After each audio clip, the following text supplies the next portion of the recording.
STR49. So திருப்பி ஒரு ஒரு காம்பினேஷன் வேறு வருது.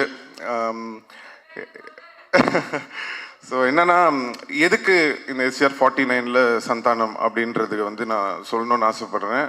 அதுக்கு மெயின் காரணம் என்னன்னா, இன்னைக்கு வந்து சினிமா வந்து காமெடி வந்து ரொம்ப கம்மியாக இருக்குது.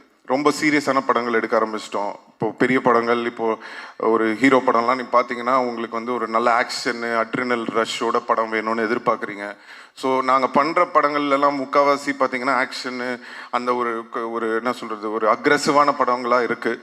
ஸோ தமிழ் சினிமாவில் ரொம்ப ஒரு ஜாலியாக, சாஃப்டாக, ஃபீல் குட்டான படங்களும் நிறையா வரணும். இப்போது ரீசெண்டாக வந்து நம்ம எடிட்டர்னு நினைக்கிறேன், நீங்கள் ஒர்க் பண்ணியிருந்தேன், அவர் வந்து இப்போது இந்த டூரிஸ்ட் ஃபேமிலின்னு ஒரு படம் பார்த்தேன். ரொம்ப அருமையாக இருந்தது படம். அந்த டீமுக்கும் என்னுடைய வாழ்த்துக்கள் தெரிவிச்சுக்கிறேன். எதுக்கு சொல்கிறேன்னா, சந்தோஷமாக ஹாப்பியான படங்களும் வந்து நிறையா வரணும். அது வந்து சந்தானம் மாதிரி ஒரு ஆளை வந்து நம்ம ரொம்ப நாளாக மிஸ் பண்ணுறோம். ஸோ அவர் வந்து படத்தில் ஹீரோவாக நடிக்கிறது மட்டும் இல்லாமல் இந்த மாதிரி ஆர்யாவோட இருக்கட்டும், இல்லை நானாக இருக்கட்டும், அவருக்கு பிடிச்ச டைரக்டர்ஸாக இருக்கட்டும், அந்த மாதிரி ஏதாவது முக்கியமான படங்கள் அவர் வந்து சூஸ் பண்ணி நிறைய படம் வந்து தமிழ் ரசிகர்களுக்காக சந்தானம் நடிக்கணும்னு நான் இந்த மேடையில் அவரை கேட்டுக்கிறேன்.